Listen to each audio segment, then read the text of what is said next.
শুধুমাত্র খতিয়ান থাকলে বা পর্চা থাকলে এই খতিয়ান বা পর্চা দিয়ে পুরাতন দলিল বের করা সম্ভব।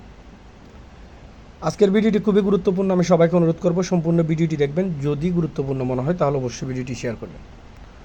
মূলত ধরেন আপনার পূর্বপুরুষের নামে আপনার বাবা কিংবা আপনার দাদার নামে রেকর্ড আছে বা খতিয়ান আছে বা পর্চা আছে, কিন্তু দলিল নেই। এরূপ সমস্যা যদি থাকে, এই খতিয়ানের ওয়ার্কিং ভলিউমের ড্রাফট উত্তোলন করলে কিসের ভিত্তিতে রেকর্ড হলো এর তথ্যগুলো পাওয়া যাবে। যখন আপনার রেকর্ডটা যদি দলিল মূলে রেকর্ড হয়ে থাকে, সেক্ষেত্রে যদি ওয়ার্কিং ভলিউমের ড্রাফট উত্তোলন করেন তখন আপনি দলিল নাম্বার পাবেন, বা রেকর্ডটা যদি কোনো মামলার ডিগ্রি মূল্য হয় তাহলে মামলা নাম্বার পাবেন। যদি অকশন পারপোজ বা নিলামখড়ি সূত্রে হয় তাহলে নিলামখড়িদের নাম্বার পাবেন, বা যদি কোনো ধরনের অ্যাক্সেস প্রপার্টি এ সমস্ত কারণে যদি রেকর্ড হয়ে থাকে বা অনুমতি দখল সূত্রে রেকর্ড হয়ে থাকে, এই তথ্যগুলো পাবেন। সুতরাং খতিয়ান থাকলে এই খতিয়ানের ওয়ার্কিং ভলিউমের ড্রাফটের মাধ্যমে কিন্তু পুরাতন দলিল খুঁজে বের করা সম্ভব। ধন্যবাদ। আসসালামু আলাইকুম।